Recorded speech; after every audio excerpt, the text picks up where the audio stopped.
Hello guys, welcome back to our YouTube channel easy learning hacks. तो आज का हमारा टॉपिक है protecting the rights of Dalits and Adivasis. Let's begin. देखें, policies for uplifting plus laws that guard against the discrimination and exploitation of marginalised communities.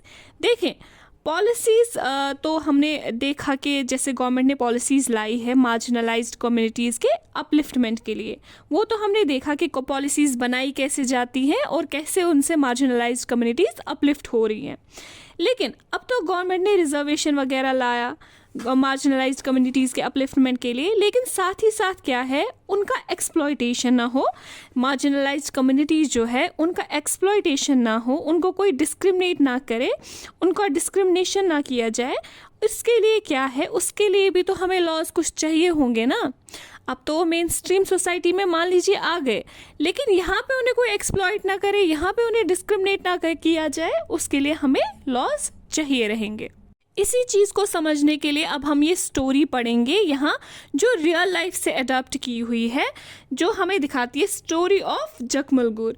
Explains the incident that how Dalits use protection provided to them by law.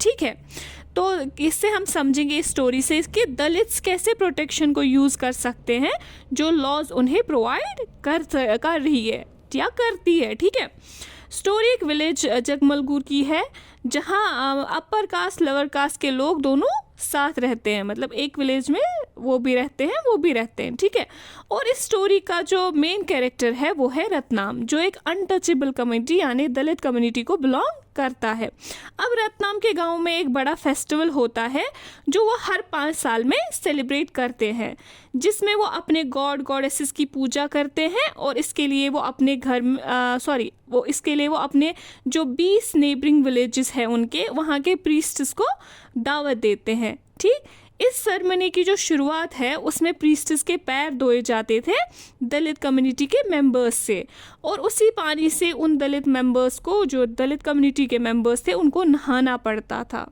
ठीक है, अब ये task perform करती थी रत्नाम की family, जैसे कि पहले उसके दादाजी परफॉर्म किया करते थे, फिर उसके पापा जी परफॉर्म किया करते थे। अब यही रिचुअल रत्नाम को भी फॉलो करना था। ठीक है, तो रत्नाम जो है वो 20 साल का एक लड़का था और वो एक इंजीनियरिंग स्टूडेंट था। ठीक है, तो अब उससे क्या था, उसे ये रिचुअल परफॉर्म करने से मना कर दिया। उसने ये रिचुअल परफॉर्म करना था लेकिन उसने मना कर दिया। उसने कहा कि टेंपल में हमें आने जाने से तो रोका जाता, हमें टेंपल में जाने नहीं दिया जाता है, लेकिन रिचुअल्स हमसे परफॉर्म कराए जाते हैं, ऐसे वाले रिचुअल्स। तो वो इन सब रिचुअल्स में बिलीव नहीं करता है, और उसकी फैमिली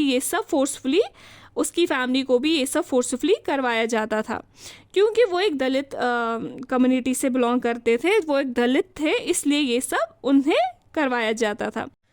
तो अब क्या होता है कि इस वजह से जो अपर कास्ट के लोग थे उन्हें गुस्सा आ गया, लेकिन साथ ही साथ जो इसके अपनी कम्युनिटी यानी दलित कम्युनिटी के कुछ लोग थे उन्हें भी वो नाराज़ कर गया अपनी बातों से। ठीक है, और उन्होंने, जो अपर कास्ट के लोग थे, उन्होंने बोलना शुरू किया कि जो लड़का है इसका दिमाग ख़राब हो गया है पढ़ाई की वजह से। अब वो पढ़ाई की इसकी पढ़ाई को ब्लेम कर रहे हैं यहाँ पे, और ये खुद को हमसे कंपेयर करना स्टार्ट कर रहा है।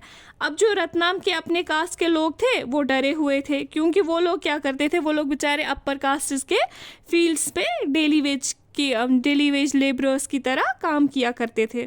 तो अगर वो इस टाइम रत्नाम का साथ दे देते तो वो क्या होता, सीधा है कि वो उनके अगेंस्ट जाते, वो अपर कास्ट लोगों के अगेंस्ट जाते, और उस वजह से वो उनको शायद काम से निकाल देते। वो उनका मतलब ब्रेड अर्नर्स जो है वहाँ के, वो उनको काम से निकाल देते, और फिर वो कुछ खा नहीं पाते, क्योंकि ऑब्वियस सी बात है वो डेली वेजर्स थे, वो मजदूरी करते थे और वही पैसा ला के घर पे पाला करते थे अपने बच्चे बीवी को। ठीक है, तो अगर वो इस टाइम पे रत्नाम का साथ दे देते तो उन्हें लगा कि शायद हमें अपने काम से निकाल देंगे वहाँ से, तो हम लोग फिर बर्बाद हो जाएंगे।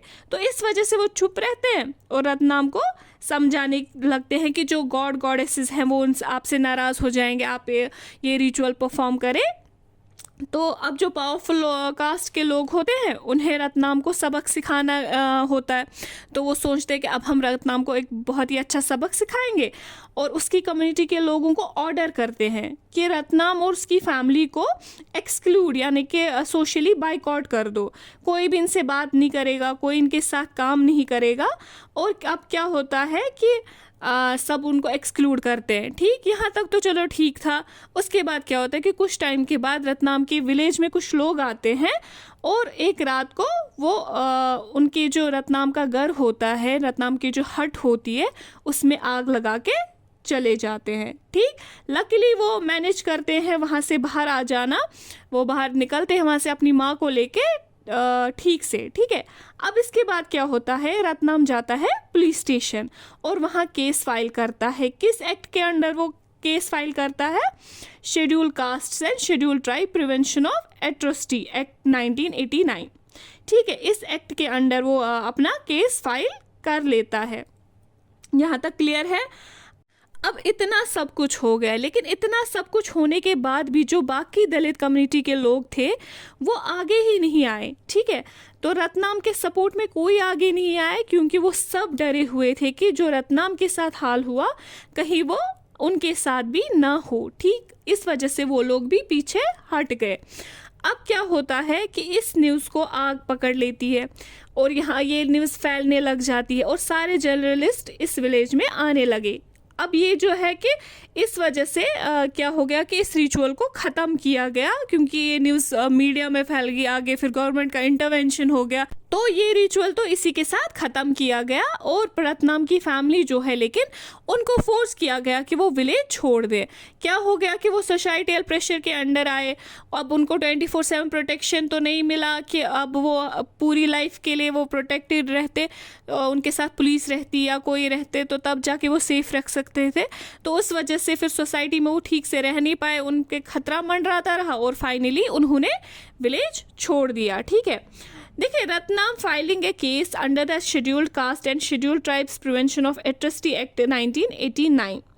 रत्नाम पुलिस वालों के पास गया तो उसने किस बिहाफ पे बोला होगा कि मेरे साथ गलत हो रहा है, इस एक्ट के हिसाब से मेरे राइट्स वायलेट हो रहे हैं। उसने इसी एक्ट के हिसाब से, यानी कि कौन सा एक्ट जो हमने अभी बोला, schedule caste and schedule tribes prevention of atrocity 1989, इस एक्ट के हिसाब से उसने बोला कि मेरे सारे जो राइट्स है, जो मुझे राइट्स दिए गए हैं, वो वायलेट हो रहे हैं और आपको मेरी हेल्प करनी ही होगी। उसने पुलिस वालों से हेल्प मांगी और रत्नाम के राइट्स प्रोटेक्ट किए गए। ठीक, उस तरह से ये केस हो गया। एनालिसिस एंड कंक्लूजन, जैसे हमने पिछली वीडियो में देखा कि कैसे मार्जिनलाइज्ड पीपल के लिए लॉ बनाना ज़रूरी था ताकि उन्हें प्रोटेक्ट किया जाए। सेम वे में जब ये लॉज एग्जिस्ट करता है तभी तो रत्नाम अपने राइट्स के लिए लड़ सका। अगर ये लॉ एग्जिस्ट ही नहीं करता तो रत्नाम तो फिर लड़ ही नहीं पाता ना इस चीज़ के लिए। तो अगर ऐसे लॉज होते ही नहीं तो रत्नाम कुछ नहीं कर सकता था। तो इन लॉज का होना कितना ज़रूरी है वो हमने आज देखा इस स्टोरी के थ्रू। तो अब हम अच्छे से एक नेक्स्ट वीडियो में पढ़ेंगे ये एक्ट डिटेल में कि ये कब आया, किस तरह से आया। तब तक के लिए आई होप आपको ये वाला टॉपिक क्लियर हो चुका होगा।